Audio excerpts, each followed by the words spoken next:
All right, hey fans, it's Football Friday night. We've got a little history to get you into this game. This will be game number 76 in this series. Napoleon leads the series 52-22-1. But since 1981, however, Wauseon is 9-6. They have a little bit of an edge on the Wildcats. As we all know, this is Coach John Snow's fourth season at Napoleon. And his record since we've been here has been 2-1. Coach John Snow's first year, the Wildcats fell. And then the last 2 years, the Wildcats have beaten the Indians 2 times in a row. And 2 years ago, we spoiled the home opener here in Harmon Field. And hopefully we can do a little bit of spoiling here again tonight, Ryan Huffman. That's right. If we can get a win here tonight, this will get us rolling. We'll be all right for the season. We're about ready for kickoff here, and I think we're set to receive, it looks like. So let's get ready to play some football here, Cats.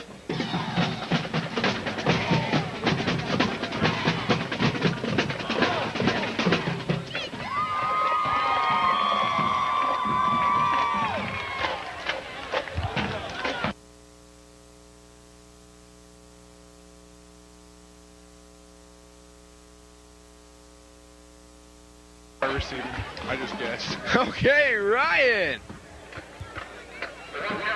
The Napoleon Wildcats will be opening up here tonight at Harmon Field, and hopefully they can take this possession and go all the way and score on the opening drive. And speaking of what the Wildcats need to do, what do you think are some keys for the Napoleon Wildcats tonight?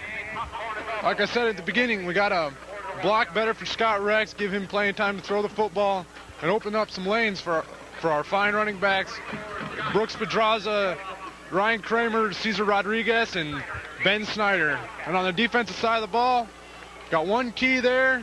That's to plug the run. No big plays. Got to stop the run, hold them to minimal yardage, and no big plays on first down. And there's the kickoff. Brooks Pedraza comes over and takes it. He's at about the 30, breaks a few tackles, makes it up to about the 34-yard line. And I do believe, Ryan Huffman, that if this Wildcat offensive line gives their quarterback, Scott Rex, time, we will see a show here tonight, and that show will be in the air. That's right.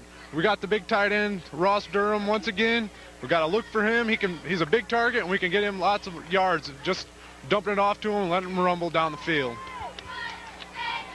Okay. Scott Rex getting ready to have his first play of the night. Hands off to Pedraza. Oh, and those Wauseon Indians were all over Brooks Pedraza as that handoff went to Brooks, and he was about stuffed. A gain of about a yard. It's going to bring up 2nd down and 9 for the Wildcats. We are pleased to announce that Wildcat football is brought to you by the Henry County Bank. Like an old friend, there for you, the Henry County Bank. As the Wildcats come back up to the line of scrimmage, as you said, Ross Durham, they need to get it into the big soft hands of Ross Durham. Rex with a snap, drops back to pass. Open is number 44, Doug Beneke. That was good for about 6 yards gain. Bring up about 3rd and 4.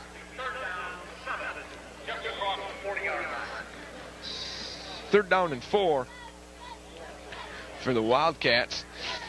And when the Wauseon Indians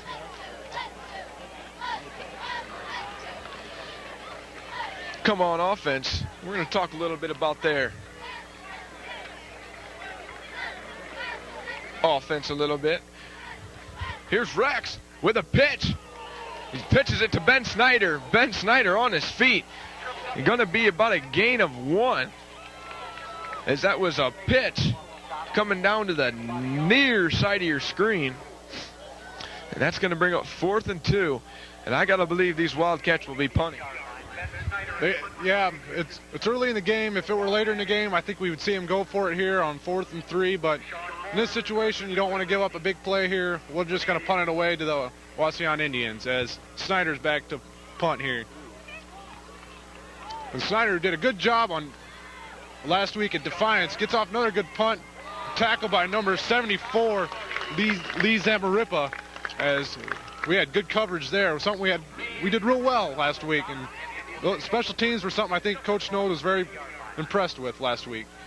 Yes, very good point. I believe the special teams really did pound them. It seems like every time there's 6 or 7 or 8 Wildcat defenders down there right in the face of the punt returner.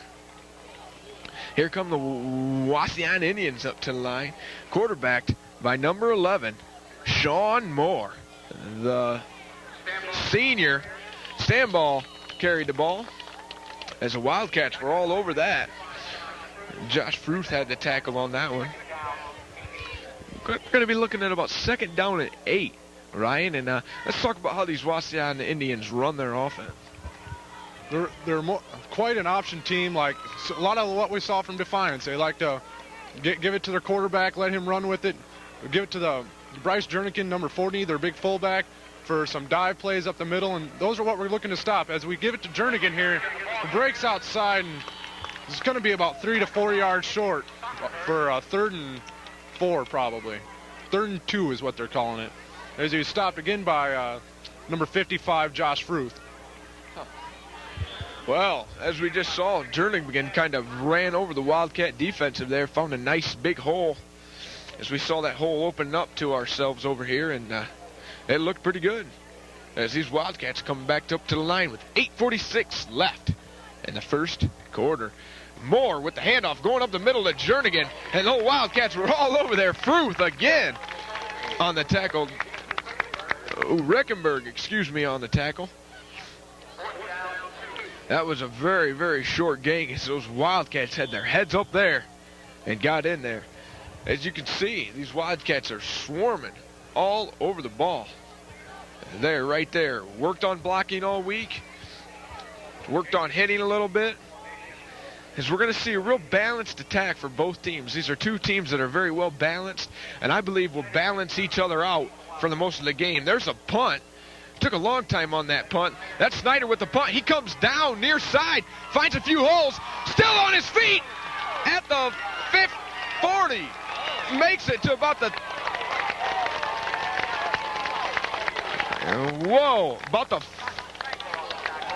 they're going to call it at about the 37-yard line.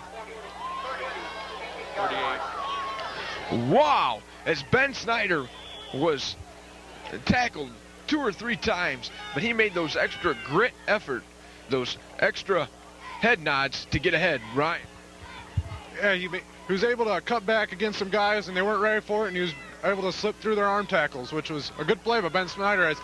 As Scott Rex goes on the option, he gets about 10 yards. That was a good decision-making, as he had a choice to pitch it or to keep it himself, and he saw the hole, and he attacked it and went right after it. That was a very well-executed play by the Napoleon Wildcats. Yes, it was.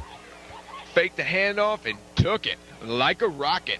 Scott Rex was extremely pumped up today in school. He said we were going to see a show himself, and he's ready. We'll get back to that punt return in a little bit. Here's Rex. Hands off number 8, Ryan Kramer, a huge hole on the top side of your screen. He makes it to about the 10-yard line. 15, excuse me.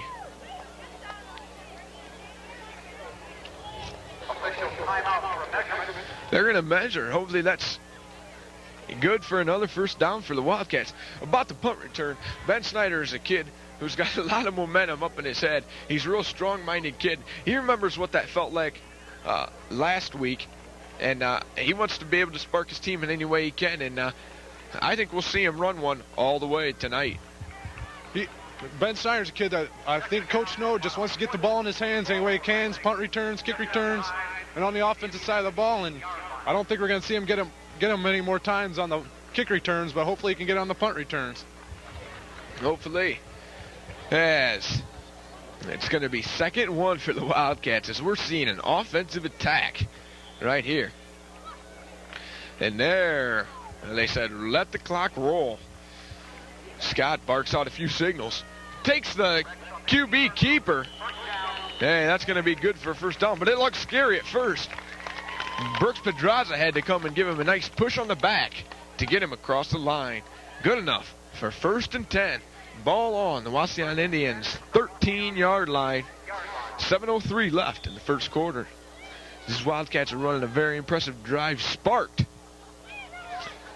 by the punt return of Ben Snyder. Napoleon Wildcats set up in the wing tee. Hand off to Snyder, up the middle. Oh, touchdown, Napoleon! Oh my, Snyder went right up the middle, and there was a hole that you could have put a Mack truck through. Very impressive. As they said, they worked in blocking, and you can see it right now, and hopefully they outblock the Wauseon Indians. That was the other part that we were looking for out of Ben Snyder. We'd seen the kickoff return last week. We saw a punt return just a few minutes ago. And now we got the on the offensive side of the ball with the handoff through the middle where he just saw the hole and jet right through it for a touchdown. And we got the extra point is up and good by Matthew Russell to give us a score of 7-0 with 6:46 to go. And it's Ben Snyder. When he scored that touchdown, there were two Wauseon defenders getting ready to tackle him just as he made it into the end zone. Ben popped down, lowered his head, and barrel rolled them all right into the end zone for Napoleon Wildcats TD.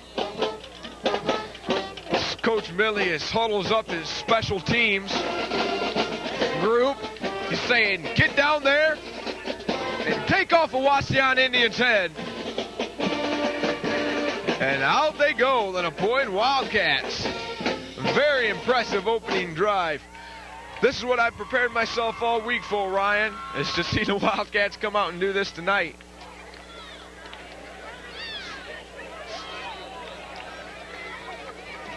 .646 left in the first quarter. And I see a total change in these Napoleon Wildcats. They're blocking good, executing the plays. It's truly awesome. This is Matt Russell who's going to kick this ball off.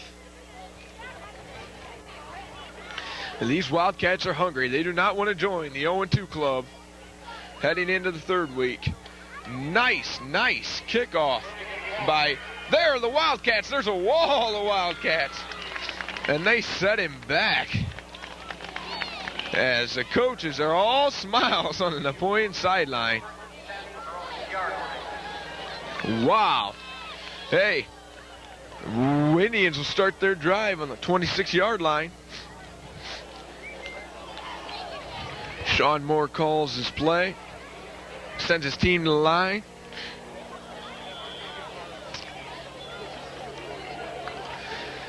Let's watch Ross Durham as he's moved to a tackle this week. Hand off to Jernigan to the top side of your screen.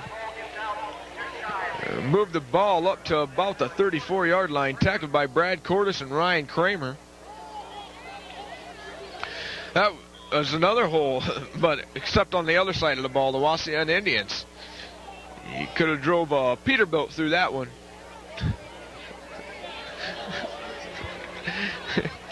Hey, it's 2nd down and 2 with 6:06 left in the first quarter. So Wauseon Indians team's doing the clap on their sideline. Handoff to number 6, Stambaugh. Good enough for the first down. That was about a 4-yard gain. And good enough for the first down. Indians have advanced the ball to the 34-yard line.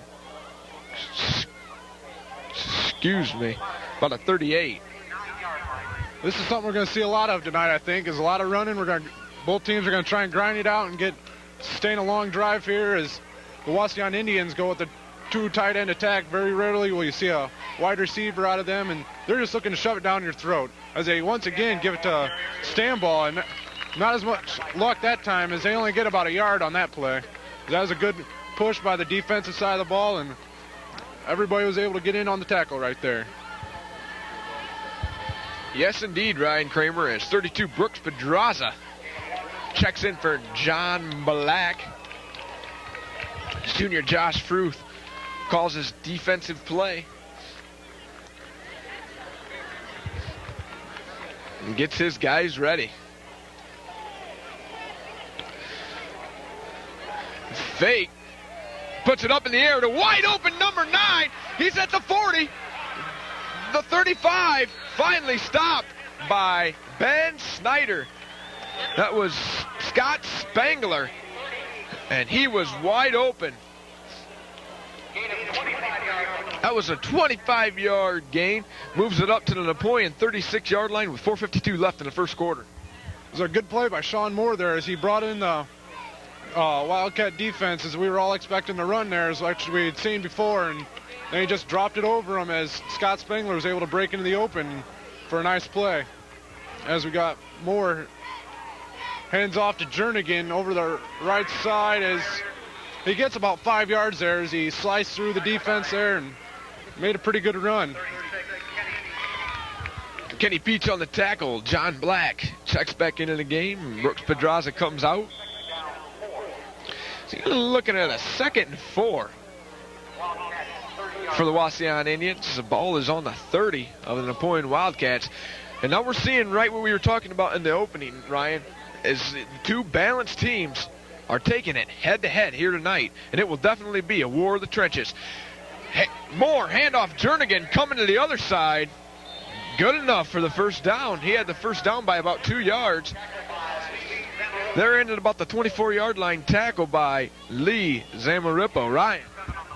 And something we didn't touch on earlier is that these are very, very similar teams. And another aspect is they're both very young teams. They like their sophomore and junior classes very much and are going to expect a lot of playing time for both of them. But the Wauseon Indians expect a lot more out of the defensive side of the ball from their youngsters as the Wildcats do on the offensive side of the ball. As plugged by number 68, Josh Lamming, as that was a give to Jernigan again, and Cats were all over that one. They sniffed that one out in a hurry and brought him down. Yes, they did, Ryan Huffman. Hey, no gain. 2nd down and 10 for these Wauseon Indians with about 3:30 left in the first period. We've got a score of 0-7 in favor of your hometown Napoleon Wildcats. Here's Moore. Fakes a handoff, coming down to the near side of your screen. Unloads one. His target was 81, Jared Weber. Incomplete, just a little bit too long. That's going to bring up 3rd down for these Wauseon Indians. The ball is on the Napoleon Wildcats 24-yard line. This is NCTV Channel 5, your hometown public access channel, bringing you the best that we have to offer. Wauseon Indians come up to the line. This is a big defensive stand right here for the Napoleon Wildcats. Handoff to Moore. Oh, there was trouble in the backfield for Wauseon. And there is a flag on the play. That was number 9, Scott Spangler. Run it. Holding Wauseon, so this is going to back them up unless the Wildcats decline it.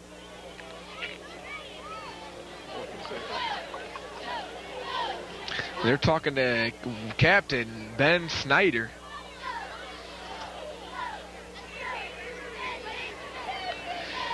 Yeah, and they're going to back them up 5.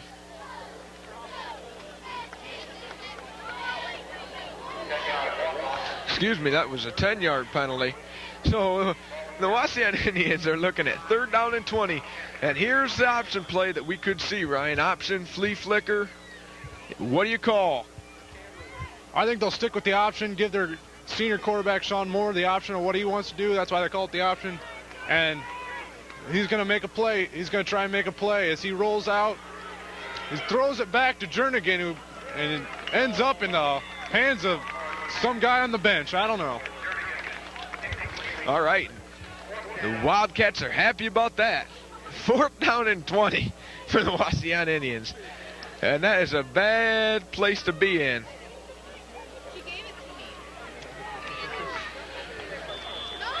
Okay, as we're obviously looking at a punt for Wauseon. I doubt that they'd run a fake right now. The punt is up. Out of bounds at about the 7-yard line, where the Wildcats are going to take over deep in their own territory. 2:43 left in the first quarter. We've got a score 0-7 in favor of your hometown Napoleon Wildcats. As the Napoleon Wildcats are trying to get the crowd into the game, leading a cheer. Something that they do very good indeed. And here are the Napoleon Wildcats. Rex with the snap from the Snyder. That's going to be loss of some yards. Bring up second down and 11. Tackled by Scott Spengler. Scott Rex executed that fake. At first, I thought it was a fake and he was going to roll out to the top side of your screen. But that didn't happen as Jared Van Osdale comes out. Doug Beneke sends in the play.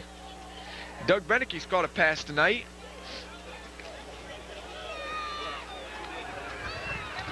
Here go these Wildcats again. But Rex with the give to Snyder. Breaks one up to about the 20-yard line. Good for the first down. Excellent blocking by the Wildcat offensive line. Once again, Ben Snyder, when he saw that hole, he went through it. There were a couple arms in there. He was able to, strong kid, he was able to break those tackles and get a good gain off that and take on another would-be tackler and get 2 or 3 more yards. It's a good run by Ben Snyder right there. Yes, indeed. It's Ben Snyder. I love watching him. Lowers that head, pumps those feet, just what he's supposed to do. All fundamentals. Rex gets a snap from center. Jade Crossland, Pedraza. He takes it up. That's going to be close to another. Whoa, real close. They're going to measure. It is that close, folks. It's Pedraza there for a good 10-yard gain. Wildcats are mounting up the ground yardage. All right. One time it's Snyder, the next it's Pedraza. It's in 2 plays. They've racked up a little bit more than 20 yards. I think the thing is about those last 2 runs, I think Coach Snow got his offensive linemen a little worked up this week. They're angry. They're ready to come out and hit somebody, and they coming out and firing off the ball and getting some real good blocking for those running backs. Just what he said in his interview, Ryan. They worked. They hit all week. Had a great week of practice. As he said, they're ready to throw some tomahawks at these Wauseon Indians. Handoff looked like to number 32. Good for maybe a gain of 1. We're going to be looking at about second down and 9. Oh, they're going to call it 10. Second down and 10.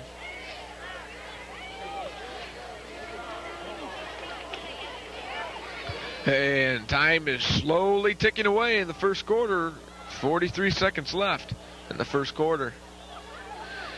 Rex fakes the handoff. Flag on the play. Man, Rex was rolling out to the near side of your screen.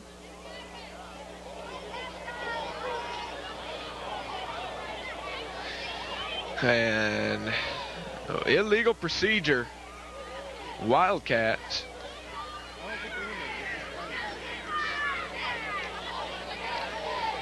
It's usually when they call a play that stops one like that. It's going to bring up second down and 15.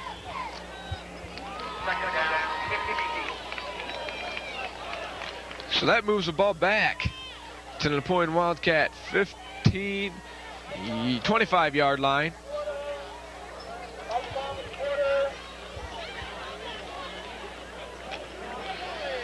Okay, as we're going to see a little bit of whiteouts. We've got number 9, Nick Sonnenberg. Rex drops back, has to keep it smuggled by the Wauseon Indians defense. That's going to be another loss. Loss of about 2. As he was looking for either Sonnenberg or Van Osdale, couldn't find him, so he had to go down. Time expires in the first quarter. It's going to be 3rd and 17 for your hometown Napoleon Wildcats. Let's talk about that first half, Ryan, or excuse me, that first quarter.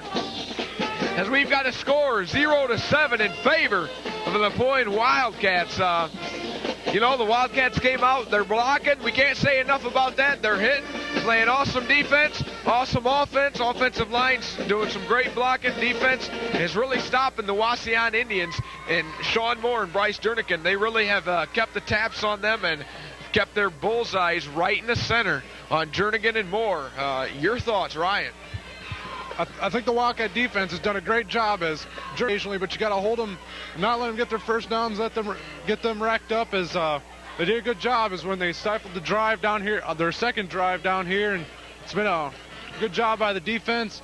The offense has moved the ball real well. It's sustained the second drives. They got a first down there, and they got a couple first downs here. So the offense is looking good. The defense is looking good. I think we're gonna have a pretty good game here. Probably going to be a pretty quick game as both teams are running the ball a lot, keeping the time moving. We haven't had a lot of stoppages, and that was a very fast first quarter. Well, I know that I predicted a final score of 14-28 in favor of Napoleon.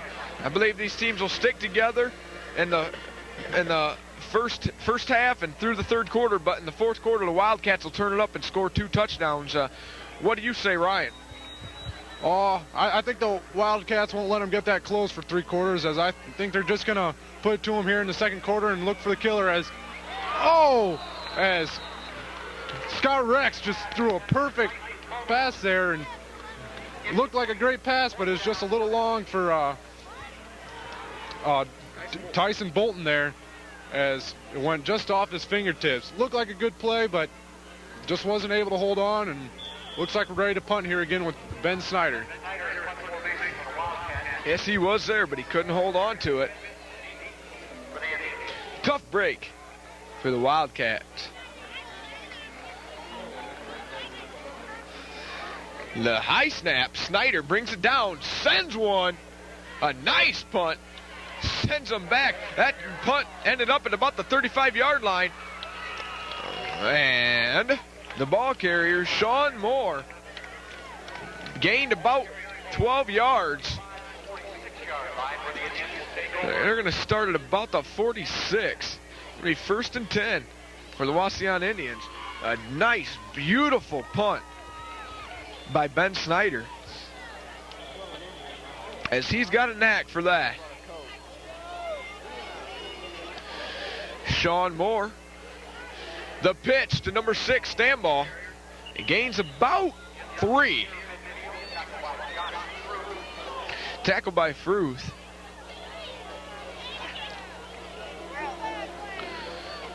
Oh boy. Like Coach Snow had said earlier today, he said he's going to shuffle some more players in, we might see some new faces. I see on the defensive line, we see Chad Warnemont, who we hadn't heard much about yet this year, and he's making his first varsity appearance here tonight at the defensive tackle spot. As Moore's under center, gives the Stambaugh, as he gets about probably 4 to 5 yards, and that's going to bring up a 3rd and 3 or 4 probably. Another good job by the Wildcats of cutting off the hole, and Josh Fruth doing the cleanup work and getting the tackle there. They had Stambaugh stood up, and Snyder was up grabbing around his neck, and there were 2 or 3 other Wildcat defenders down by his middle body and the feet. They're trying to bring him down. Here's Moore, takes a snap, fakes the give, runs it. Again, stood him up 7. Brad Cordes was right there. Real close to the first down. And they're going to give it to him. Oh, they're going to measure. 10:27 left in the first half. We've got a score of 0-7, and these Wauseon Indians are driving. I just moved the ball into Wildcat territory. As here comes the chain gang. He's not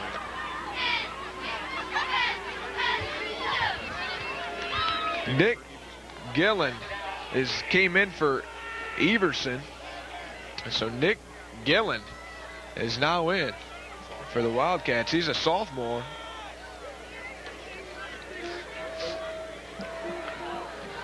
And there goes Jade Crossland.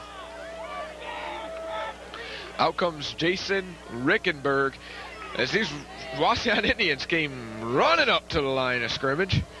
Moore gets down, takes a snap, hands off. Oh, Wildcats saying nothing going there for Bryce Jernigan. John Black was all over that one. Second down 11 as the Wildcats said nothing going there. And sent the Indians packing. 9:46 left in the first half. So Wauseon Indians come up to the line. All Wildcat football is brought to you by the Henry County Bank. For all your banking needs, the Henry County Bank. Handoff, Jernigan, top side of your screen. Again, you saw the white pack and Napoleon jerseys headed over there. That's going to be a gain of about 4. It's going to bring up 3rd and 9. Right? I think the Wildcats are they're going to try and make them throw as much as possible, as within 5 yards of the line of scrimmage, they're putting all 11 of their players, and they're going to dare them to run, and looks like the Wauseon are going to take that dare, and they're going to keep pounding it to them. Yes, indeed. As they are staying in the ground. Moore fakes a give, rolls out to the top side of your screen, goes to the air, wide open, number 9, Scott Spangler, and there's a flag on the play. Holding Wauseon, and the Napoleon Wildcat crowd is happy. Yes. That could be a very plus. As Spangler was wide open.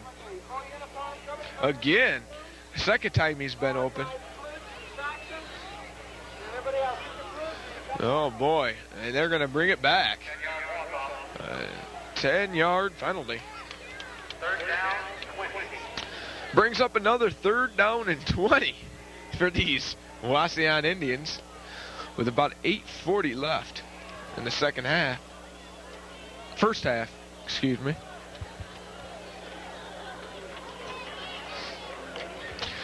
You have to wonder what the Indians have up their sleeve now. I don't know what they're going to do here. This is a tough call. It looks they're obviously going to pass as the left-hander lets one fly for number 80, I do believe, for Jernigan, actually, as he came out of the backfield, as just too long. The left-hander just couldn't get to him, as we had good coverage there by the Wildcat, Brad Cordes, on that play.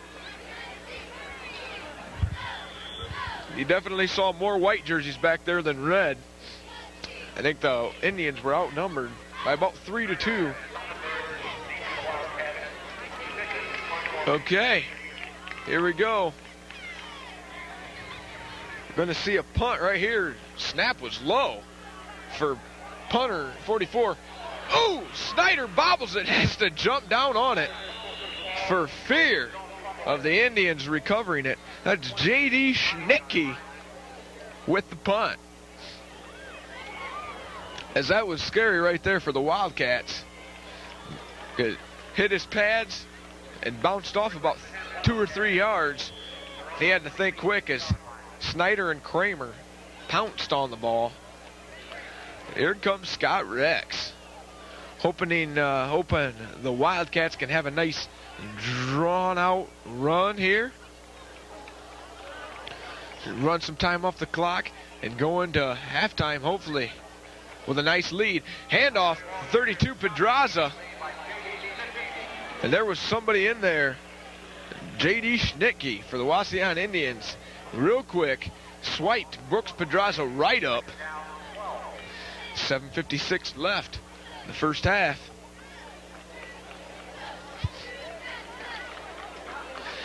This is Brian Hastings and Jared Van Osdale check out. Doug Beneke moves into the game. As Scott Rex sets up his offense. Oh, as Cesar Rodriguez moved into motion. Probably going to be an illegal procedure call. The Wildcats were already at 2nd and 12. That's going to move them back another 5. Going to be 2nd down and 17 with 7:25 left in the first half.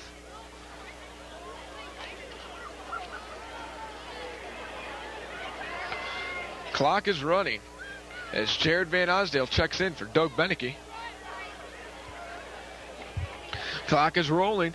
This is NCTV Channel 5, your hometown public access channel, as Jade Crossland leads his team up to the line of scrimmage. A very fine snapping job he does. And another flag just before they got the play off. Delay of game. Wildcats. 2 penalties back to back. That'd make you just want to say, let's just punt it now. Our coach has to feel that way sometimes. He won't ever do it, but he wishes he could sometimes, the way this drive's going here. And I think they'll just put it on the ground, hope to get a good gain here, and then maybe hope for a big one on 3rd down. We'll see what they do. Yeah, let's see. 2nd down and 22. As these Wildcats, instead of going forward, have gone backwards. The handoff to Snyder. Nothing doing there, as he was stopped almost immediately by Chad Funk.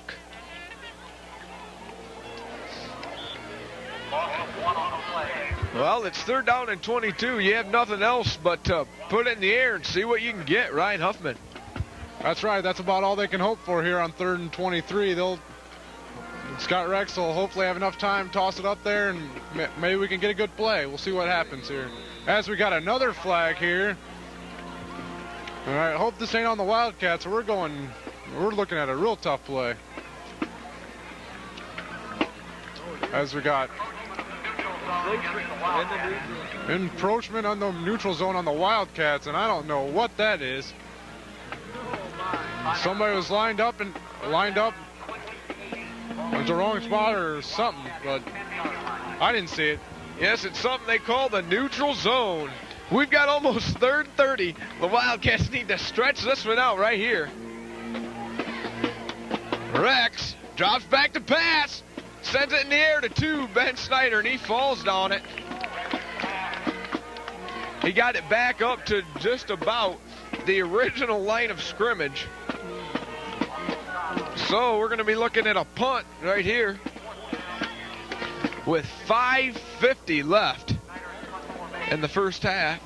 Here comes Moore and Schmidt deep for the Indians. Moore to the top side of your screen, Schmidt to the rear, or the bottom. Another nice punt received by Moore, and Kenny Peach, number 36, was right there. Stopping Moore. The Indians will now take over 1st and 10 from the Wildcat 38-yard line. And when we talk about field position, Ryan Huffman, this is excellent right here. That's exactly right. Something the Wildcats haven't gotten much of this half here, as the 2nd time the Wauseon Indians have been right around the 50-yard line. This is unbelievable field position for a team, as they only have to travel half the field, unlike our Wildcats, where we're traveling 80 yards and they're only doing about 40-some. This ball is given to number 3 and cut off well by Josh Fruth, Ryan Kramer, and Kenny Peach, and that was Mike Fogarty on the run, a sophomore. One of those kids I think Wauseon Indians are real hopeful can shine for them in the next 2 years. As he got 4 yards there on we got 2nd down and 6. Sean Moore See if he can get something going here in the next 5 minutes. As he gives to Fogarty again. He's corralled by number 32, Brooks Pedraza. And it's going to bring up a fourth and probably close to third down. Sorry about that. 3rd and 3. Third and 2, sorry. John Black comes off and Josh Fruth goes back in to lead his Wildcats.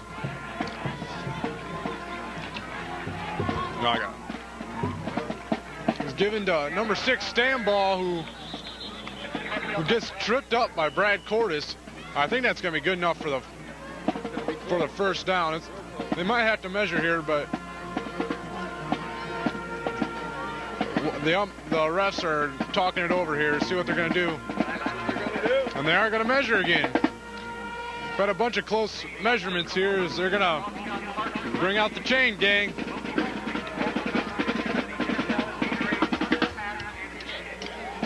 Napoleon Wildcat football is brought to you by the Henry County Bank.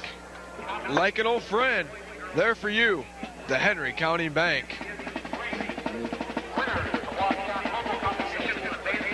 Hey. We're going to give you a little bit of upcoming events in the Napoleon High School Athletic Department. As soon as we can get that, we'll pass them along to you, and there it is.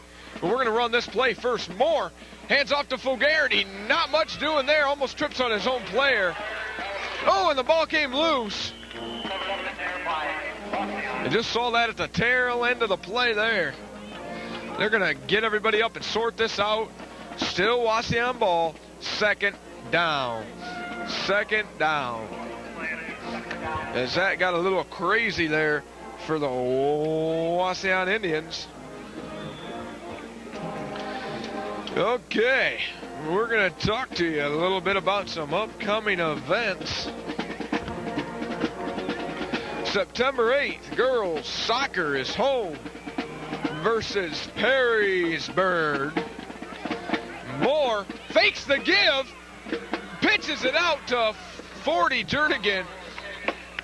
No gain. As Coach Don Snowd was off his feet right there. As I think Moore should have kept that ball. 3rd down and 12, no gain. Ryan Huffman. That's right. That was a pretty bad decision right there by Sean Moore, being a senior and all. He should have known to take what he had, but he decided to go for the bigger play, made a bad pitch, and the Wildcats were able to stop Jernigan and ended up losing about 4 yards on the play. So not a very good play by the Wauseon Indians. A good break for the Napoleon Wildcats.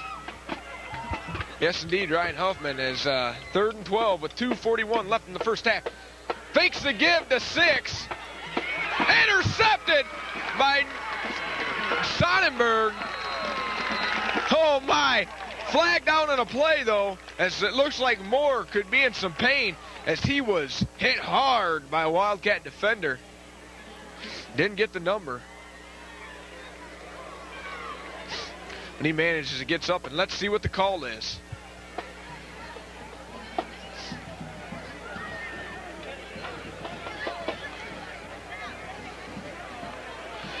There's a little conference with the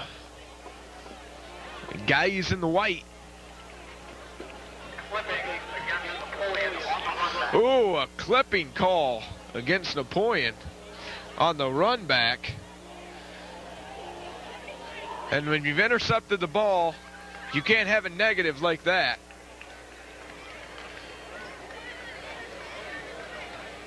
So it just moves the Wildcats deeper into Wauseon territory. Going to start off the drive on about the 14-yard line. Okay, 1st and 10 with 2:32 left in the first half, and we're going to see just what these Wildcats are made of. Right here, the handoff to 32 Pedraza. Had a nice hole, nice blockers there. gain of about 5. Doug Beneke checks into the game for the Wildcats. Wild they are indeed, as they're in the hurry up. And here comes one of those Wauseon trains. Rolls out to the top side of your screen. Is in trouble. As the Wauseon crowd went wild, as the whole Wauseon defense was over there. I saw Rex's shoulder pad because they were yanking on his jersey, and he had the ball hanging out there, and he needed great determination to hold on to the ball. Timeout, Wauseon.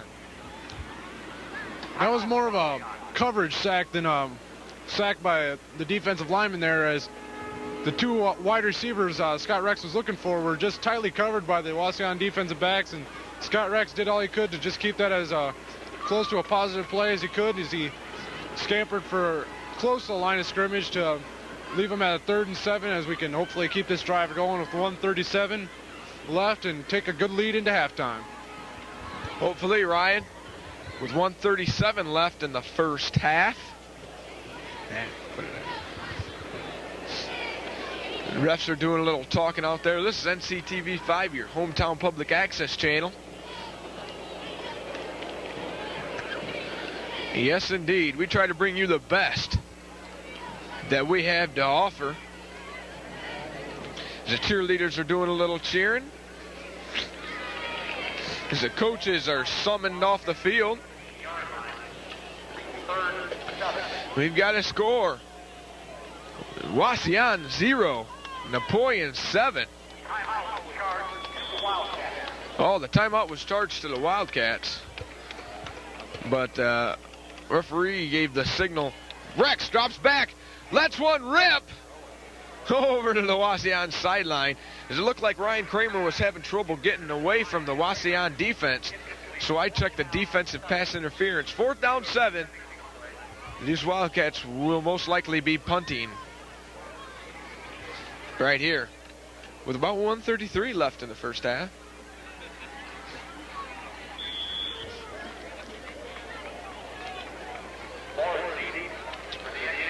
Okay, Moore must not have been shaken up too bad. He's in deep. Oh, they sent them all. That was a high punt. 78, Josh Laming was right down there. Moore finds a few holes. Gets up to about the 30-yard line. He was juking and jiving, playing the whole tune, as Josh Laming, 78, was right there. Did the slide on his side. It was real close to having Sean Moore wrapped up at about the 50-yard line. But he found a few gaps and holes and made it up to about the 30. As Josh Laming really gets down there. Moore drops back, rolls to the top side of your screen. Again was pelted by Zamu Ripa.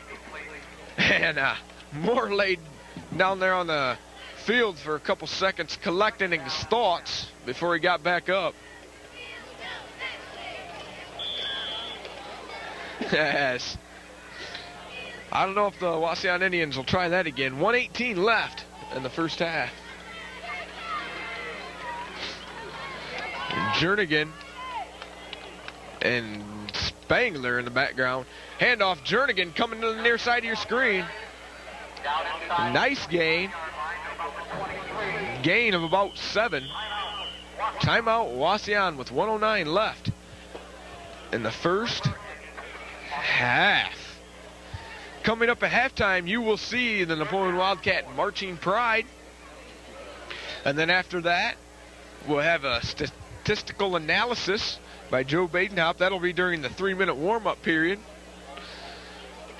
So we're going to get you a little entertainment this week, as all the coaches are in on their breaks.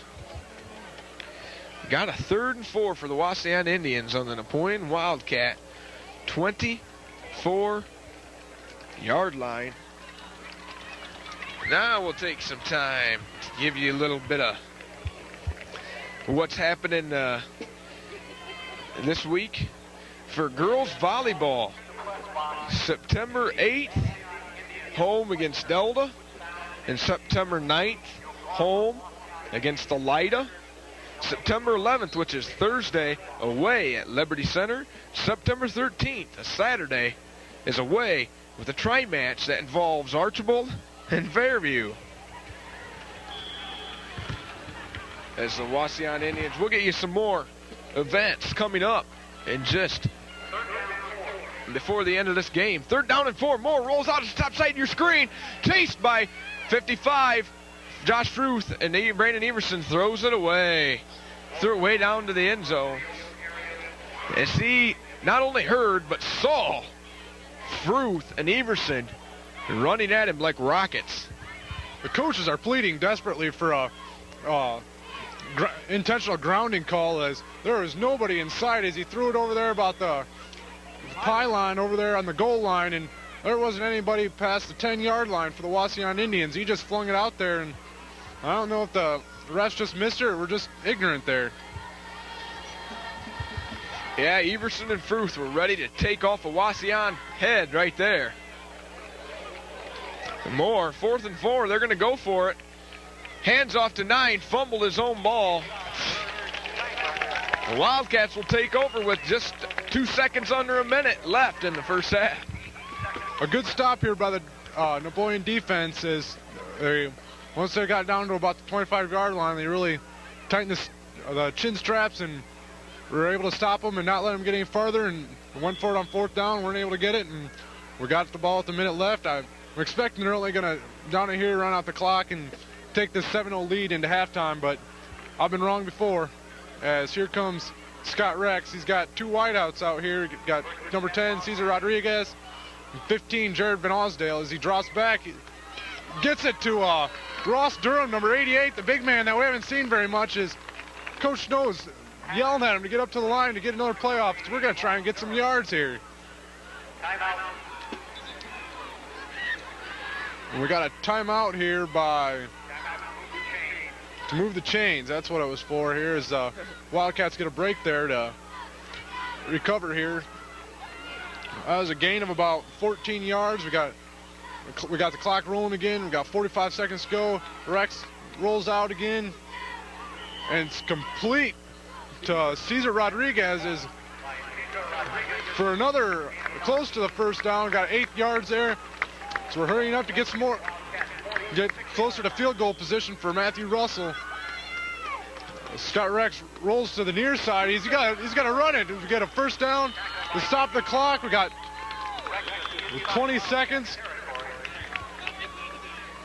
That's a good run by Scott Rex and called timeout here, actually, by the Wildcats. We got 1 timeout left. Hopefully we can get into Matthew Russell's field goal range to kick a field goal to get 3 more points on the board. We're going to need about 20 to 25 yards here before we get into his field goal range. This is a pretty accurate, pretty long kicker there for us. Okay, they are getting ready for the field goal as Coach Milius wants his field goal kicking team right now. There's some tension, looks like, on the Wildcat sideline. I guess you could say apprehension. They want to score real bad right here. And the refs are taking time trying to get their chains moved, and it's time they don't want to lose.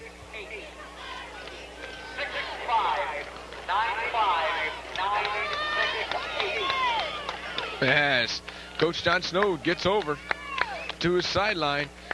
Kramer in motion. Rex fakes a give, rolls to the near side of your screen. Goes up, wide open to Ross Durham, caught, lowers his head, makes it to about the 30-yard line. Good enough for Wildcat. 1st down with 12 seconds left, and the clock stops. Okay, they get the chains moved.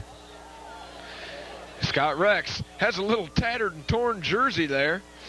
Number 13, Scott Rex. There's 12 seconds left. Got time for about 1 more play.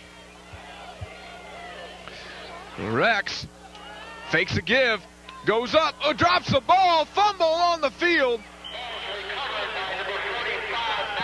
Oh, Max McConnell picks up the ball as the Indians takes over with 5 seconds left in the half.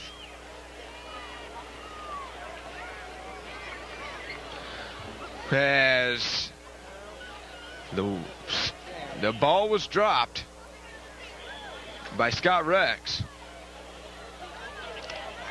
Oh, my. Coach Snow can't be happy about that, but I think he liked the drive and saw what Scott Rex really could do. His stand ball breaks loose, but be able to tackle by Ben Snyder, as that's going to be the end of the half, as we got a score of 7-0, and the Wildcats are in the lead, going to halftime. Enjoying the bands?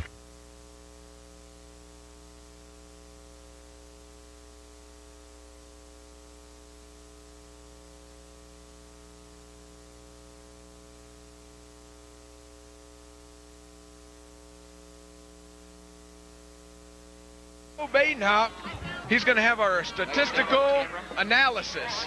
Okay, Joe, here he is. For the point in the first half, they led in the rushing by Ben Snyder on 6 carries for 26 yards. Brooks Pedraza had 4 carries for a total of 16 yards. Scott Rex threw for 61 yards on 8 attempts. He hooked up with Doug Beneke, Ben Snyder, Cesar Rodriguez, and Ross Durham twice. The longest one coming from Ross Durham at the end of the half for 18 yards. Ben Snyder had the lone touchdown in the first half for the Cats on a 13-yard run, and the PAT was good by Matthew Russell. For Wauseon in the first half, Bryce Jernigan had 9 carries for 40 yards, and Scott Stanball had 6 carries for 14 yards. Sean Moore completed 3 passes for a total of 25 yards and 1 interception. And here is Ryan Huffman. All right, Joe, thank you very much for those statistics. Now that we're back ready for the kickoff, we're going to have the Cats kicking off to the Wauseon Indians. And we'll have Matthew Russell doing the kicking duties again for tonight, or for this kick.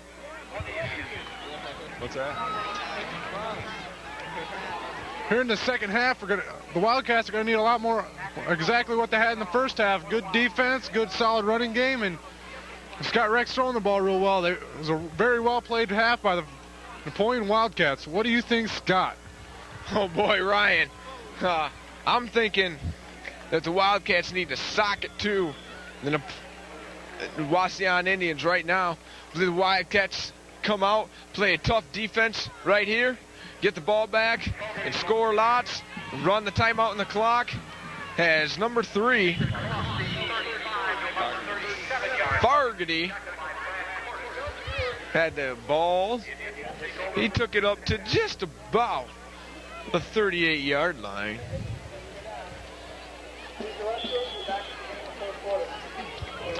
With 11:56 left in the third quarter. Wildcats are up. And that's going to be a little bit of a legal procedure on the Wauseon Indians, which is going to send them back.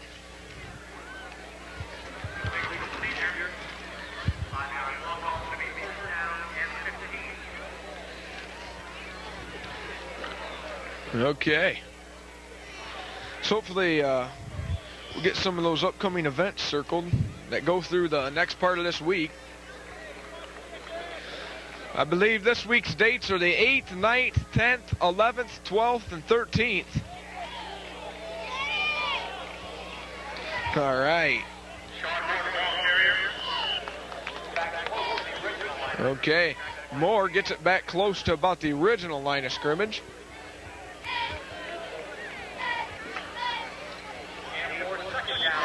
That's a gain of about 4, second down and about 11, they're going to call it.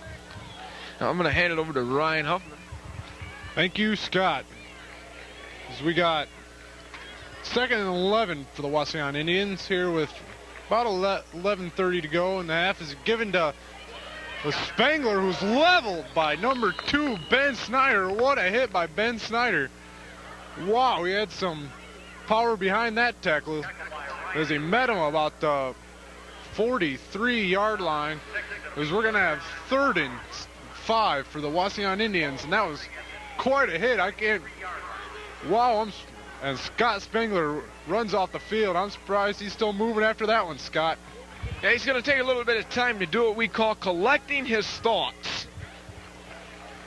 And changing his pants, readjusting his helmet, and then coming back on, as that was a little bit too high for the outreached hands of 21 Schmidt.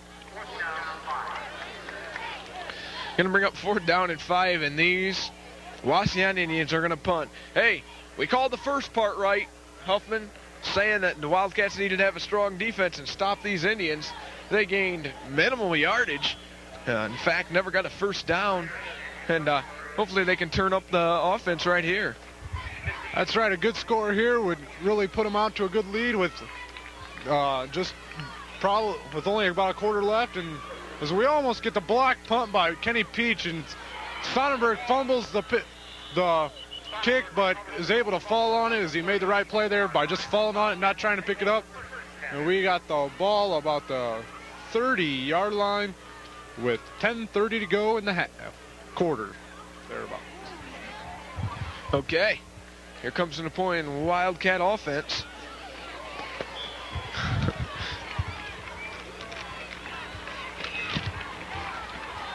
They come up to the line of scrimmage. Okay, there it is. Rex fakes the give. Comes out for a gain of about 7. I just confused as to who 43 was. Well, now I've suddenly realized that Rex's jersey, if you remember right, just before the half was torn over the left shoulder, and you couldn't see the numbers, and it was hanging down. So they got him a new jersey. And let's see what 43 will do for him. Maybe I'll keep it after tonight. Number 8, Ryan Kramer in motion. The fake, the give, rolled out to Ben Snyder. He's at the 40, the 30. He could go all the way. Touchdown, Napoleon. Woo! Has number 43, Scott Rex, rolled out to the top side of your screen, gave it to Ben Snyder, and that's all she wrote. He was gone like lightning. All that was right there was just a lot of speed and a little more speed there by Ben Snyder's. When he got it, he just turned on the jets, and nobody was going to catch him. As number 40, Bryce Durigan, made an effort about the 20-yard line, and he didn't have a prayer. As that makes it 13-0 for the Napoleon Wildcats on a big, big play right there. That's what they needed. The point after touchdown is a fake by Sonnenberg as he throws it to number 8, Ryan Kramer there as a backup quarterback. Nick Sonnenberg picks it up and throws it to Kramer, as that was a very well executed 2-point conversion to make it 15-0. The Napoleon Wildcats with 9:34 to go. Oh boy, Ryan Hoffman. This is Friday night football at its best right here. The Wildcats are coming into Harmon Field and going to wreak havoc on the Wauseon Indians, as it's 15-0 in favor of the Napoleon Wildcats. And these Wauseon Indians have got to be stumped right now. What a difference 20 minutes makes. As these Wildcats came out looking sharp, stuffed the Wauseon Indians' first offensive possession, and then came back and scored on the second play of their first drive of the second half. Excellent.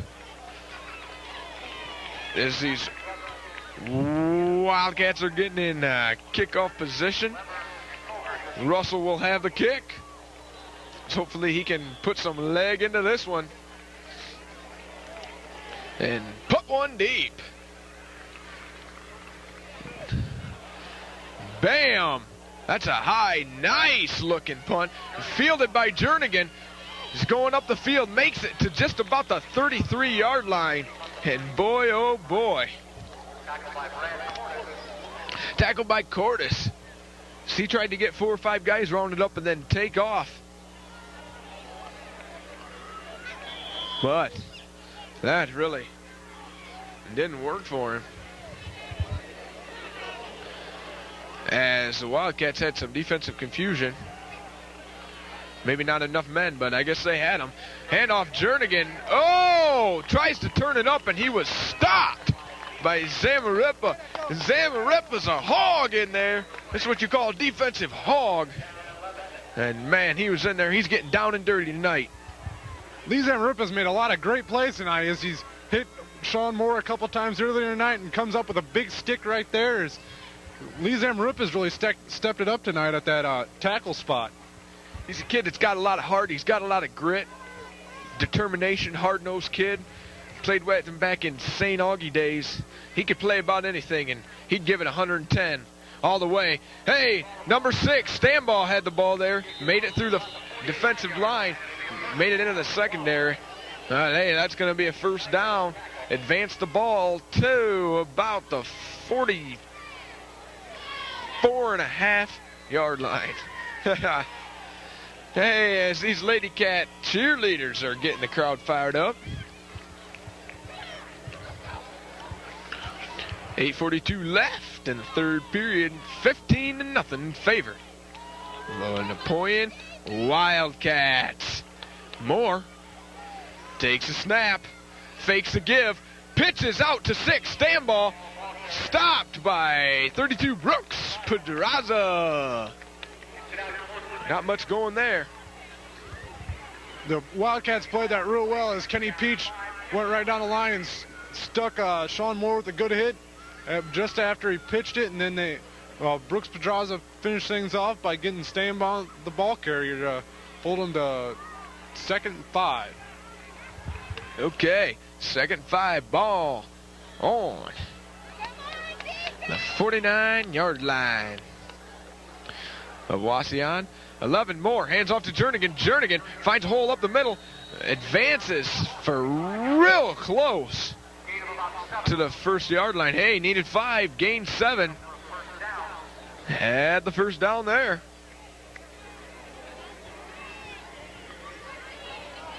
As Jernigan is lowering his head, trying to get some yardage for his Wauseon Indians. To remind you, the Point Wildcat football is brought to you by the Henry County Bank. For all your banking needs, the Henry County Bank. The give to Stambaugh, and he was stuffed by Josh Fruth. Josh Fruth was practicing for his spring sport baseball as he slid into Stambaugh and slid him back about 5 yards. That was a really great play there as Josh Fruth really stepped into the hole and met him hard and brought him down as he was fired up after that play. All these Wildcats ought to be proud of this. Had a hard week in practice. Hopefully they can keep it all together for the rest of this half. And go home victors. And 11 gets the snap. Hands it off to number 6, Stambaugh. And man, he's getting some pops tonight by this Wildcat defense. Tackled by Cordes. As Cordes is getting in there also. Cordes playing that Wildcat defensive position. We got another new name that Coach Snow told us that would get some playing time tonight, and that's Luke Glick. We expect to see him on the offensive side of the ball, but we didn't expect to see this much of him on the defensive side as he's playing nose guard right in front of that ball, and he's getting in there with the center and getting some good playing time for the Wildcats tonight. There's Moore fakes the handoff, goes down, and it's intercepted by number 2, Ben Snyder. That was a great catch by Ben to look over his shoulder and just haul it in and keep his feet in bounds for the second turnover of the night for him as we get the ball about the 20-yard line. And he's come up big tonight for the Wildcats. Yes, indeed, Ryan Huffman, as that was a storybook catch right there. Here come the Wildcats with 6:11 left in the third. Ball is on the 19-yard line, so they're going to be starting kind of deep. And here's Scott Rex sending Kramer in motion. The handoff is to 32 Pedraza. Tripped up by Scott Spangler. Gain of about 4. It's going to be 2nd and 6 for these Napoleon Wildcats.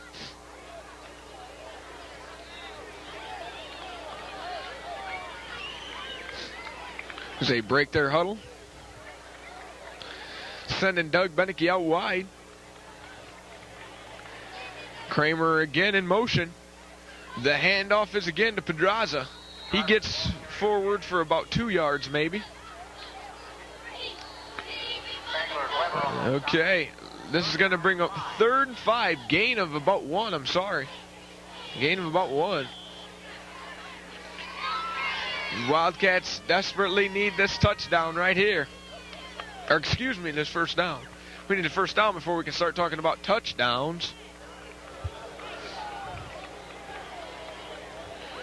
Okay. Here we go. We've got a 3rd and short 5. Drops back. Wide open Ross Durham, but through the hands. It's going to bring up a 4th down and 5 situation. So I believe the punt team will come in. That's one of those situations where it's very important that you capitalize, but unfortunately the Wildcats couldn't. What was he opening? He had some room to move afterwards, too. As Ross Durham was just out of the reach of his hands. Scott Rex just unloaded a little early, and we got a punt. Lands right at the 45-yard line as it goes out of bounds, and that's where the Wauseon Indians are going to start, right from there.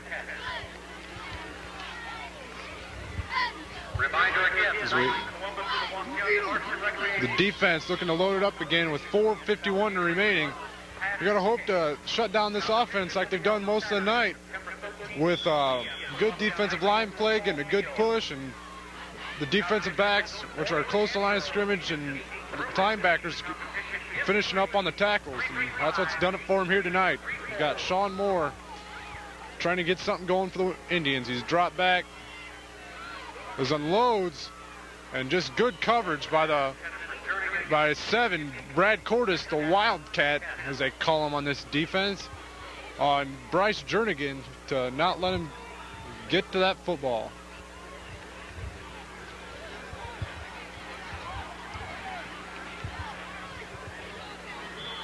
As the Wauseon Indians make some substitutions with Fogarty and Caleb Robinson coming in and Jernigan going out. Number 9, Spangler, splits out wide to your far side. Handed off to number 6, Stanball. And that's something we haven't seen out of the Wauseon Indians tonight, is that I formation. Well, it got him about a yard there to make it 3rd and 9. The Wildcats need to stop here to get the football back and get something rolling again.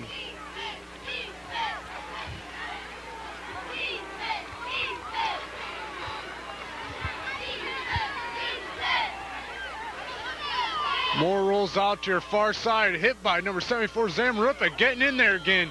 It looks like it was picked off by Tyson Bolton, but the guys in the striped shirts say it hit the ground first. So, because the Indians are forced to punt again, haven't been able to get much going here in the second half. So Wildcats play tough on defense.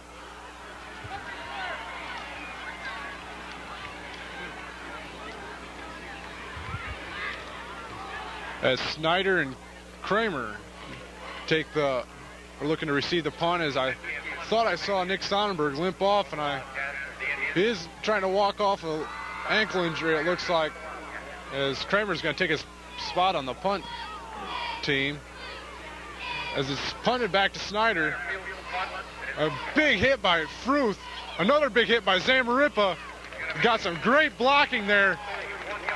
As Snyder gets about 10 yards on the... Man, this Zamaripa kid is showing some hits that you normally see on Sunday afternoon. Oh, my. Was that a hit? He sent the Defiant, or the Wauseon player, back about 5 yards. Zamarripa kind of looked at him, did a Macho Man type of thing, and walked away. Oh, yeah. Lee Zamarripa. Excellent play.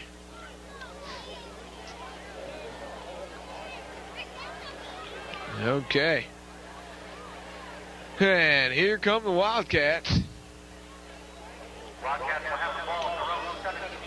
We got 3:53 left in the third at the Wildcats' own 17-yard line.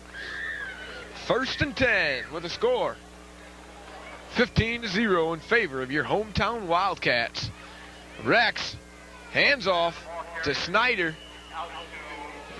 Gets about to the 20-yard line. That's going to be a pickup about 3. So we're going to look at about 2nd down and 7. 3:30 and running in the third. I'd like to remind you that Napoleon Wildcat football is brought to you by the Henry County Bank. Like an old friend, they're here for you. The Henry County Bank. Back to the action. Here's Rex with the give to number 8, Ryan Kramer. Scrambles for a few. There's Spangler on the stop. Okay, it looks like we're going to bring up about a 3rd down and 3 for the Wildcats. 2:45 and running in the third. Rex calls his play, barks out a few signals. Ooh, almost gets the Wauseon Indians off sides. Pedraza, the ball carrier, running behind some nice blocking. Hey, it's going to be 1st down for the Wildcats, as these cheerleaders are still getting the crowd in the game. Jared Van Osdale checks out of the game. Doug Beneke checked in. 2:19 and running. Kramer in motion. Rex fakes the give, rolling to the near side of your screen. Oh, in trouble, sacked by 81. Jared Weber on that tackle, as Rex couldn't find the open man, so just decided to take it. Nothing hurting there, nothing hurting there.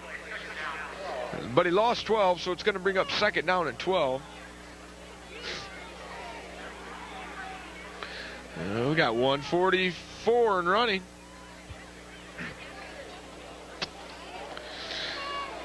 And here come the Wildcats. This is NCTV Channel 5, your hometown public access channel, bringing you the best that we have to offer. Here are a few signals. Fakes a give, rolls out to the top side of your screen. It completes to Ross Durham. Oh my, no gain. Going to bring up 3rd and 14.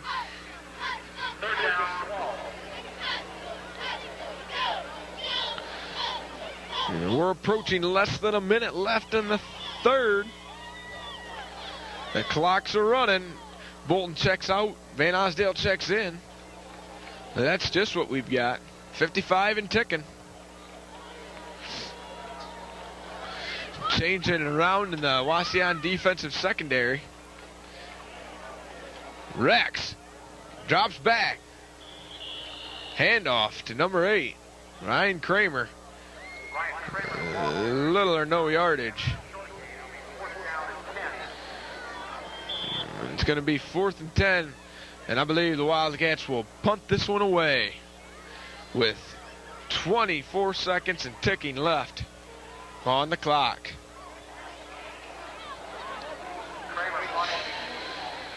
As Kramer waits for the snap, looks like that's going to be, oh, the Wildcats are clapping, so I'm not sure what's happening here.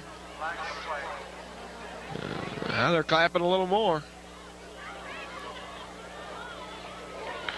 As we wait for the signal, 14 ticks left. Hey. First down, Napoleon.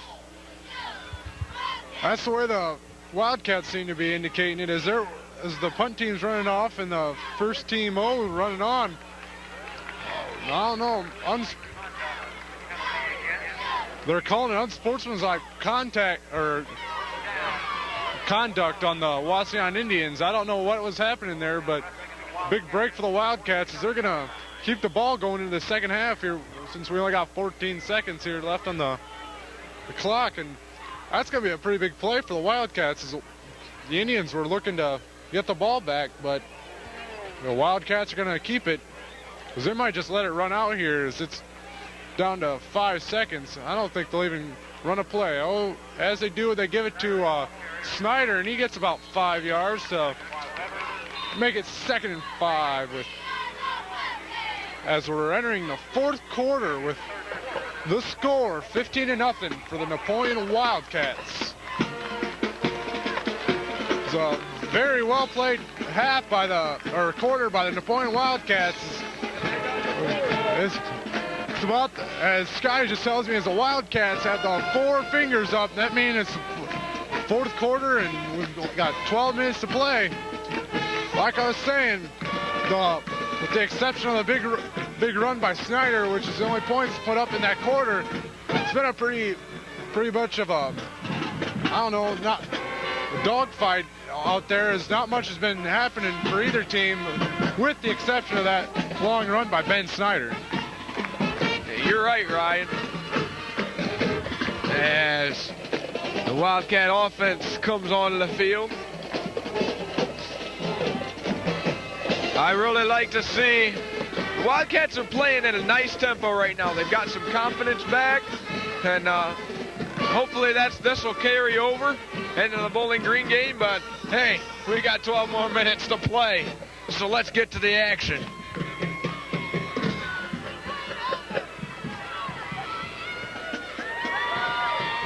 And they're just going to turn it around and head back the other way as they are in the Wauseon territory on the 48-yard line. A Wauseon handoff to 32 Brooks Pedraza. Oh, and they call it a fumble by Pedraza. Indians recovering just like that. The tide has changed as these Wauseon Indians will be starting with some nice real estate. And we'll see what happens right here. Ryan. You got that exactly right. The tide has changed there as the Wildcats were looking to keep a drive going from that penalty, and they just give it right back to them.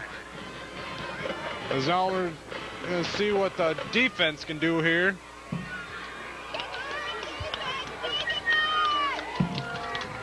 We go as this Moore drops way back, and 81 is just, as it was thrown basically out of bounds. Another big hit by Lee Zamaripa. It was intended for Jared Weber there. She's Sean Moore had to get rid of it in a hurry with Lee Zamaripa bearing onto him. He knows what he can do.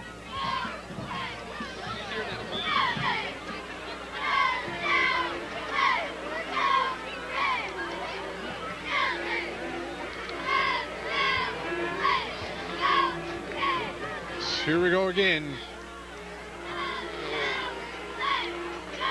As we got Spengler split down here to your near side, but it's given to Jernigan as he just keeps keeping his feet moving, and it gets to about their own 49-yard line. Give them about 3rd and 5, as he got 5 yards.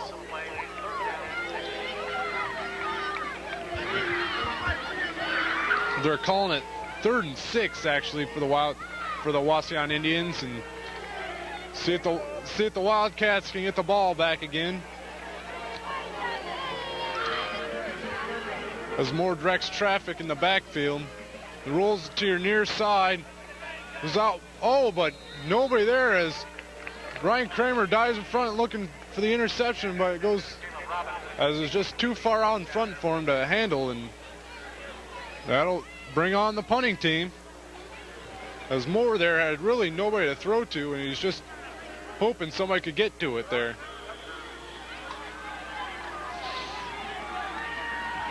We got.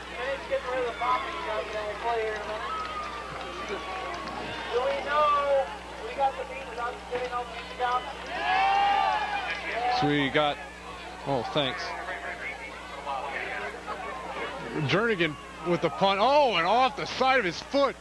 It's Kenny Peach with a heads-up play there to see it go off the side of his foot and make the catch on the ball and return it back for about 10 yards. That was really heads up.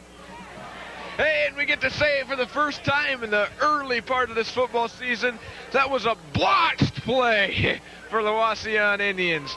Used it the other night in volleyball. Hey, we're bringing it back to football. A blotched play by the Wauseon Indians in a very much heads-up play by Kenny Peach. And I thought he was going to break it, Ryan. That's right. He only had one guy to beat, and if it weren't for him, he would have been off for a touchdown, which would have been a really big play. As Ben Snyder breaks a couple of tackles and takes it out to the 35-yard line as he's tackled by Bryce Jernigan. There's safety. We've got second down and 2. So you got 8 there, actually. They're calling it the 42-yard line for the Wildcats. As Rex brings them up. Calls some signals. Fakes the handoff and, throws it over the middle. I think he was expecting for Ben Snyder to slant across the middle, but he got caught up there with number 11, Sean Moore, and never got his head turned as it was supposed to be time for Rex to hit him, and the timing was just a little off there.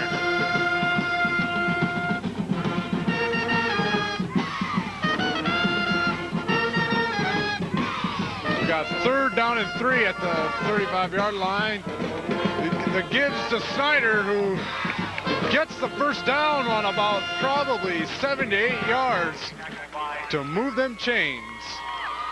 We got about 10 minutes and 15 seconds to go. We'll call it first and 10 on about the 28-yard line, they're calling it.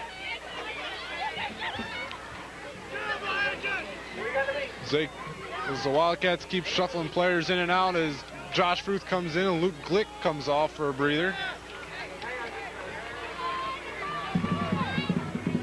And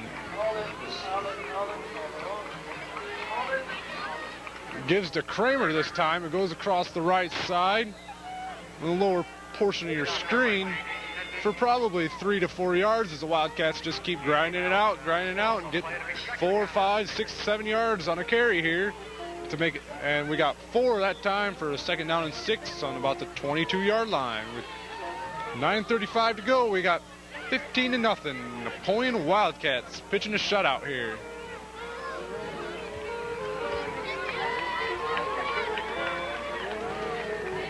The fake give to Brooks as, Rex overshoots Ross Durham, who just went off his fingertips again. Could have been a good play there for the Wildcats. Yes, Durham was stretched out. One of those nice off his feet right there within fingertips of Durham. That's when you say close enough, but not quite. There's that close enough, but no cigar. Rex fakes the handoff, rolls out to the top, keeps it. There's going to be a flag. He was hit by 81, Jared Weber.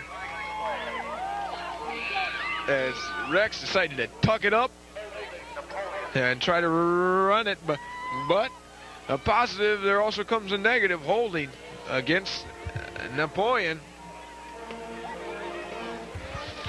And the refs confer. See what's happening. This is NCTV 5, your hometown public access channel, bringing you the best that we have to offer. As they're still conferring, they're going to send the Wildcats backwards. So, that looks like that was a 10-yard penalty. It's going to bring up 3rd and 16.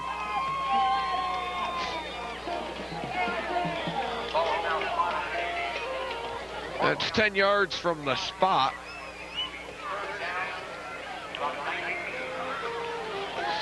Okay. A big 3rd and 19, and they got one shot to get it.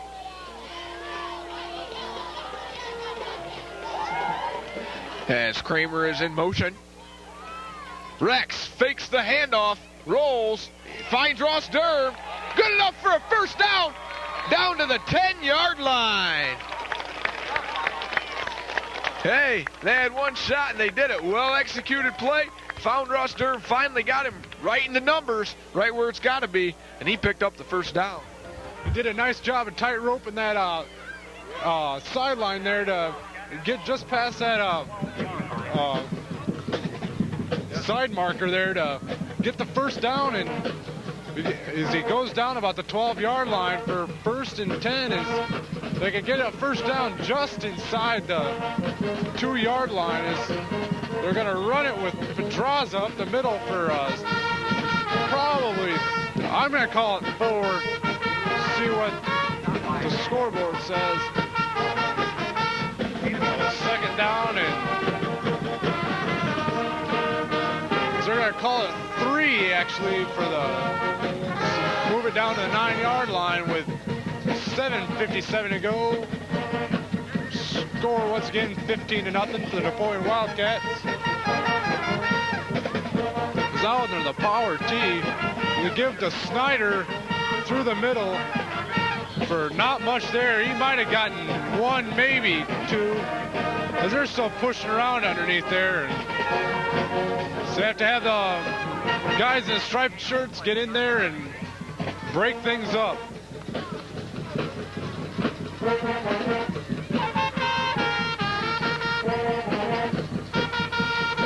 The Indians say they're ready. Glick comes off and Brian Hastings goes back in. Another one of Coach Snow's hard workers in the weight room. Spends a lot of time in there, a lot of heart and dedication. As he's getting his time to shine on Friday nights. A delay of game. Another delay of game. That's about the 2nd or 3rd one tonight for the Wildcats. As that's going to make it 3rd and 12 as a 5-yard penalty from a 14-yard line.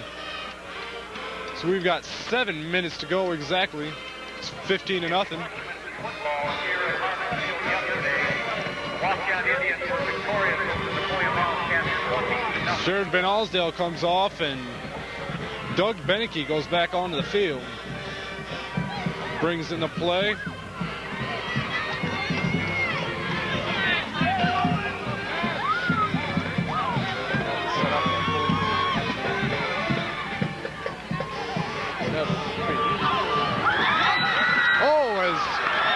A pass from Scott Rex to Ross Durham for the touchdown. Wasn't quite ready for that one.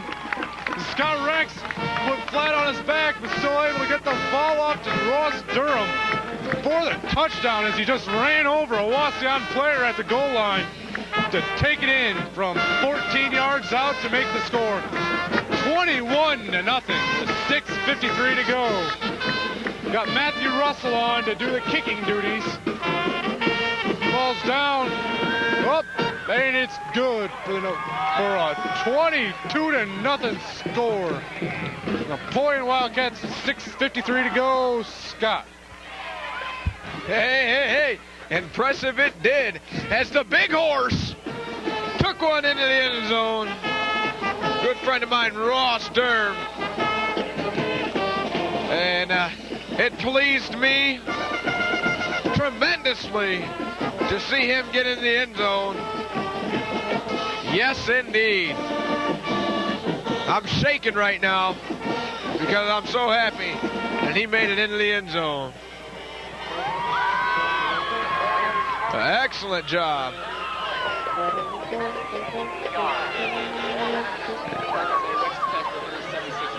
Hey, and this in from statistician Joe Batenhop, where Scott Rex has passed for 176 yards.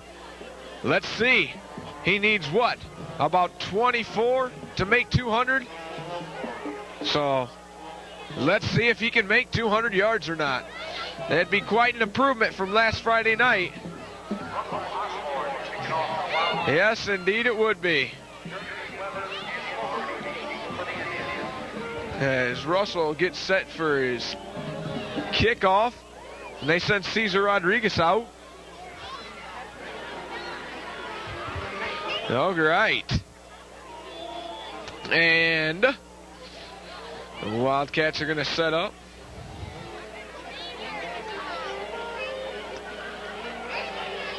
And the kick. That's kicked by number 57. We'll check the number on that real quick.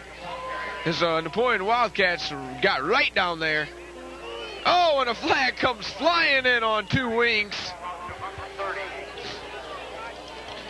That was 57, Russell Osborne. Russell Osborne, a sophomore at Napoleon High School. 15 yards to move him. It's going to pin him way back, and I think that last touchdown was really the backbreaker for the Wauseon Indians.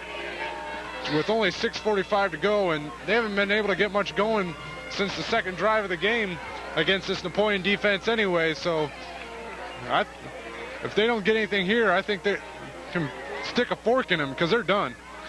Hey, you better believe it. Like preparing your Thanksgiving turkey and checking the oven one last time. See if that meat's done, and it's about done here. 6:39 left in the second half. They need to save somebody in Wauseon. Hey, a handoff. I'm going to Ryan Huffman. I think what the rest called there on that unsportsmanlike conduct was offsetting unsportsmanlike conduct calls as they move it back to the 35-yard line, the original line of scrimmage there. As I'm assuming that's what they're calling. I don't know for sure. I can't confirm that. That's the way it looks to me as we got second down and 7 on a 35-yard line. Sean Moore gives a Fogarty for about 3 to 4 yards, and that's going to bring up another third down.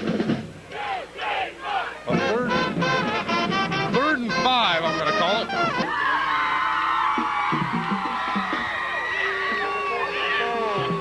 As it's given up the middle to Jernigan for, I don't think he got it. Is he gonna? I think the Wildcats stopped him about the 40-yard line. So we got some more new faces in there for the Wildcats. We got number 77, Greg Bachman, just checked in on 4th down and 1. Because the Wildcats got a whole load of players up there on the line, and I think he got it.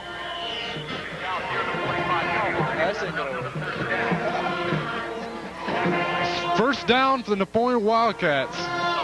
Or, sorry, Wauseon Indians. Band has started up the Tomahawk Chop song. The only tomahawks that need to be chopped are those of the Wauseon Indians. The hands off to stand ball number 6. Scrambles good, looks like good enough for a first down.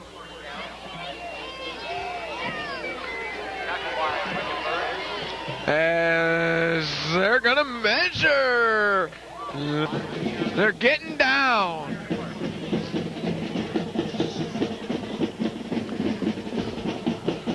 And second down and 1. Ball on the Napoleon 47-yard line.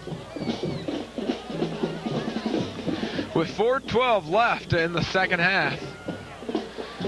Sean Moore gets down, hands off to Stanball. It looks like that's good enough for the first down. Yes, indeed. The chain gang will move. Take the responsibility around as the Wildcats get set. Jernigan comes up, He breaks a few holes, lowers his head, finally tackled by 8, Ryan Kramer. Gain of about 6.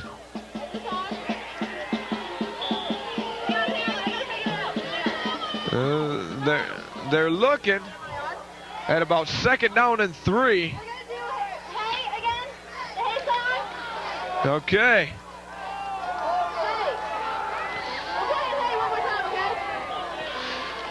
Moore hands off to Stanball. Short gain, if any. 3rd down and 4. Hopefully these Wildcat defense can hold them. That's what they're chanting over here. Hold them. Hold them. Fruce doing a little bit of the calling chores. And with about 2:44 and rolling in the second half, the handoff to Stanball, scoots and boots for the 1st down. Oh, excuse me, that was 9, Spangler. Excuse me for that. As Wauseon moves the chains again. 2:30 and running. We'd like you to stay tuned. Right after this game, we're going to have statistical analysis by Joe Badenhop. Oh, flag on the play, as I believe 77. Greg Bachman had a little anxious. His cannon blew before the rest. Hey, ball on the Wildcats 30.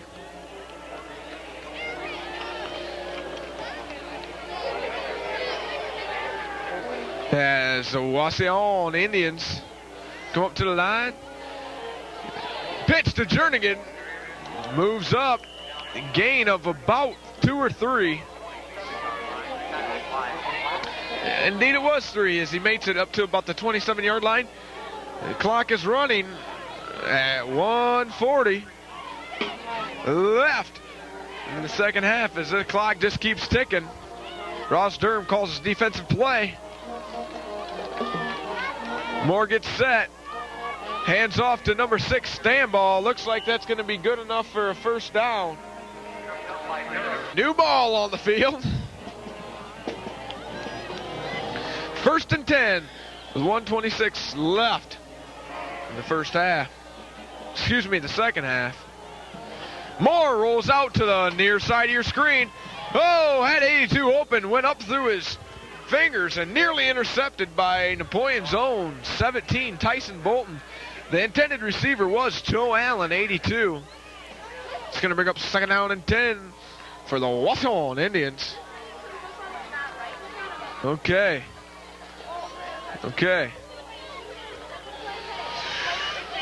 This is NCTV. Moore again to the near side. Oh, there was Napoleon defense all over that. That pass is broken up as there were Napoleon defenders and the Wauseon offense over there ready to rock and roll. A 3rd down and 10 from the 23-yard line. The give is to Jernigan, who is almost tripped up by number 82, and then we got a flag, and he's brought down by 63 John Black at the 20-yard line. So bring up 4th and 7, but we'll wait on the flag. We'll see what the Wildcats decide to do. I do believe it is holding. And while we wait for the flag, Ryan, I've just had this bit of statistical analysis passed in my ear. Sean Moore is 1 for 15 in passing for 25 yards. Now, tell me that the Napoleon defense was working right there, and they should be commended for giving him that statistic. That's unbelievable for the Napoleon Wildcats. 1 for 15. That is unheard of, especially for an athlete like Sean Moore. That says a lot about our Napoleon Wildcats defense. I really think they need to be commended. I think Coach Snow will be really happy about that stat after Sean Moore ripping up the Fairview Apaches for eight passes for 108 yards and only holding them to 25 so far this week, since we only got 54 seconds to go. As we got 3rd and 24 as he's throwing here, and he's leveled. And it's intercepted by Nick Sonnenberg. Ryan Kramer, sorry. Sorry about that, Ryan. As he's back to the 40-yard line, but there's a flag and another flag, and we got hats and flags, and we got all kinds of stuff. And Scott Spicer just told me we got even zebras on the field right now. Scott Stanball was 19 rushes for 62 yards. Bryce Jernigan, 16 rushes for 75 yards. As we mentioned before, Sean Moore, 16 attempts for only 25 yards and a pitiful 3 interceptions for Napoleon. Ben Snyder led the way with 11 rushes for 48 yards. Brooks Pedraza had 8 rushes for 29 yards. Scott Rex was 176 yards. Amazing for the young junior quarterback. He hooked up with Ross Durham for a 19-yard reception, and Ben Snyder had 2 TDs with the second one on a 2-point conversion from Nick Sonnenberg to Ryan Kramer. And here is your play-by-play analyst, Scott Spicer. Thank you very much, Joe. Again, another tremendous and respectable job done on the statistical analysis for us. Again, that's another sign of us bringing you the best that we have to offer. The fantastic cameramen that we have here at NCTV, Brad Bogert, Scott Sonnenberg, Jason Hatzel, and N. Domain himself, and Barry Spurlock doing a little bit of helping with us. Hey, that's it, fans. The Napoleon Wildcats victorious at Harmon Field tonight as the crowd goes wild. Napoleon Wildcats beating the Wauseon Indians by a score of 22-0 as they're shaking hands right now. Great victory for the Wildcats, Ryan. You know, what else can we say? They worked hard all week, really got focused for this game, knew what Wauseon was going to throw at them, knew the 2 guys they had to cover, covered them, shut them down. Tremendous job by the Wildcats. That's right. This is a great reward for these guys' hard work last week and all summer. I think they're really happy about this game, and they're going to be all smiles this weekend, and next week. But they got to get ready for the BG Bobcats for a week from tonight.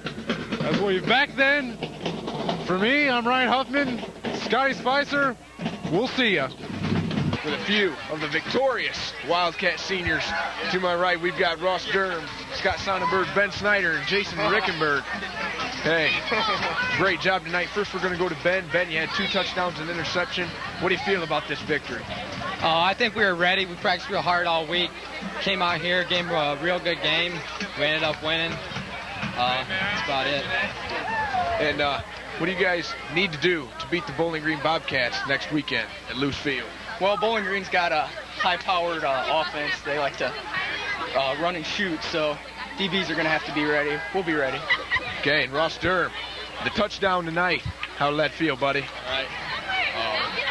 Great, I guess. Well, I've done it for Scott, Rex, our quarterback, our line blocking. So he changed that jersey number and it helped him out a lot. And Jason Rickenberg, an excellent defensive night. You're going to be ready for Bowling Green when they come to town, aren't you? Yep. Oh, yeah. That's it from Harmon Field. We'll see you next week.